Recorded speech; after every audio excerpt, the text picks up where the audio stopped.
What's up guys, I'm Rhett. Welcome back to Lawn Insider. Today we're going to take a look at my Bermuda grass maintenance calendar and we're going to discuss late April, early May Bermuda lawn care.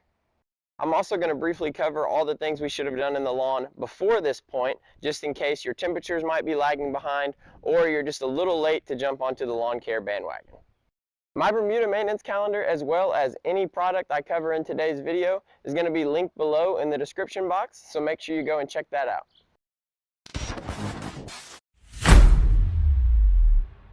Now, the first thing you're going to need to actually follow this video is to be able to read the Bermuda maintenance calendar.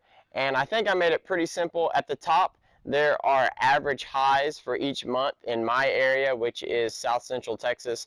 I live between San Antonio and Austin, Texas. And I have my average highs at the top for that particular month. So all you have to do is look up the average highs for wherever you're located in that particular month, and then compare it to the chart.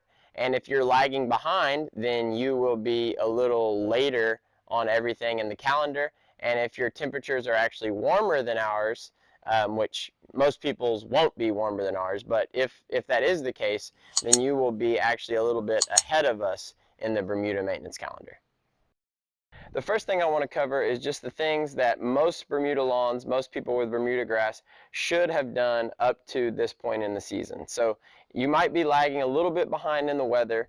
You might have just jumped into actually caring what your lawn looks like a little late. You might be a new homeowner. But these are the things that up to this point in the season, we're now heading into May just about, that you should have or need to do in your lawn.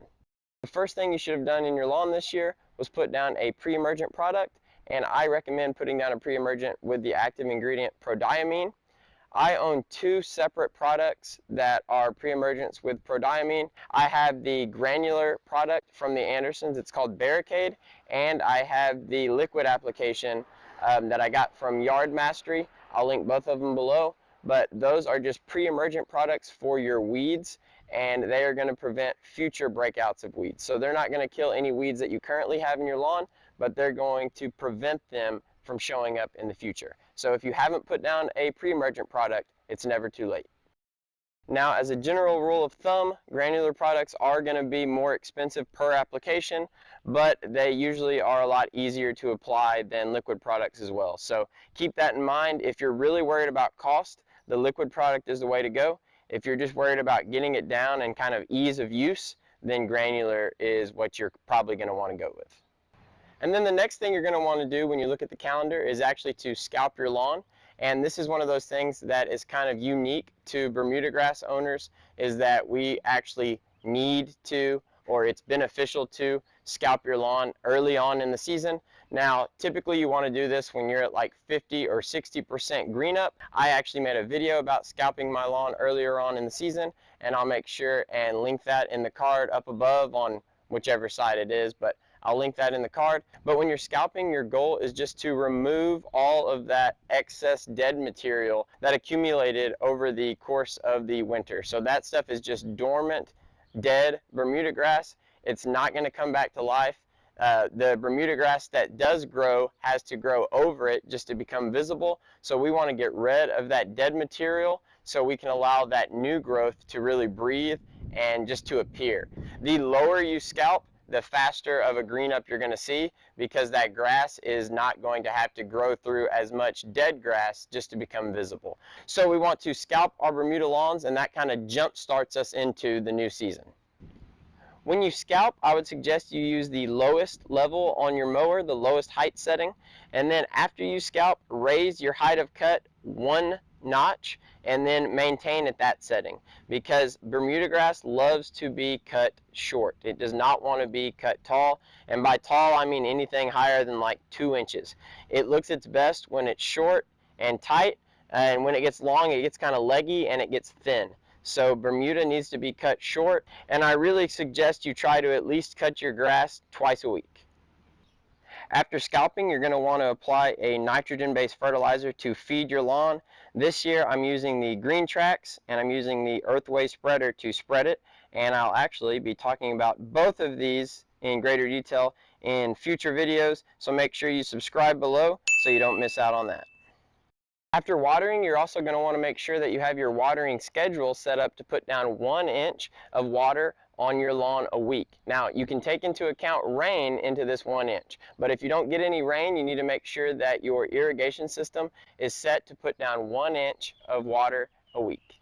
I use these cups to make sure that I'm putting out the right amount of water in my yard every week. You get a pack of 10 from Amazon, and it just makes setting up your irrigation system really simple. And if you're interested in that, it'll be in the link below. The last big thing covered on the calendar before this point in the season is your first bug treatment. I use Bifin IT, which I made a video earlier in the season that covers this in a lot greater detail, so I'm not going to spend too much time talking about it now. But Bifin does treat ants, roaches, mosquitoes, pretty much if you can think of it, it treats it. It's a pretty inexpensive option, and it is a good base insecticide for your bug program. So I highly recommend it, and if you want to check it out, it'll be in the link below. So that pretty much brings us up to speed on what we should have done up to this point in the season in our Bermuda lawns. Now let's look at the next few weeks and what we can expect. Alright, so what we're looking at here are June bugs.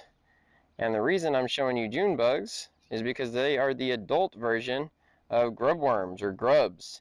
Grubs are the larvae of June bugs. So grubs can really do a number on the lawn. They eat your roots and they can cause big yellow or brown sections in your turf. So it is a good idea to think about applying a grub treatment here in the next few weeks, and you can expect that video shortly. It's also a really good time to start thinking about core aerating your lawn, especially if you have hard, compact soil.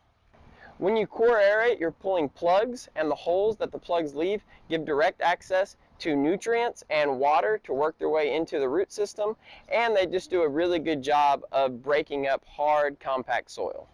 You want to wait to core aerate until your grass is actively growing because it can be a little stressful on the lawn, and you want to give your turf the best opportunity to heal itself quickly. It's also a good time of year to think about putting out a preventative fungicide or fungicide treatment, however you want to say it. Fungus can really hit your lawn hardest during the rainiest times of the year. Now, I wish I could say that we were getting a ton of rain this spring. That's just not the case. We did actually get 2 inches earlier in the week, which was more rain than we had gotten all year combined at that point. We got it in 1 day, so I am thankful for that. But rainy days for us are a little bit few and far between, it seems like, lately. But for most places, the spring is the wettest time of the year, and that's when fungus can really kind of do the most damage to your lawn. So it's a good idea to put out a preventative treatment just so you won't have to deal with those problems later. I'll be making a video later this month on my fungicide treatment and the products I use, so you'll definitely want to check back in later for that. Alright, this is the busiest time in the lawn care season, this period of late spring into early summer, and the biggest job you can do in the busiest part of the season is to attempt to level your lawn. So a leveling project is the next thing on the maintenance calendar. Now, a leveling project is not for everybody. Trust me, it's not for the faint of heart. It's a lot of manual labor, but if you're mowing your grass really, really short, it does pay off because it reduces the amount of scalp marks that you're going to see in your lawn, and it just makes for a nicer, smoother lawn.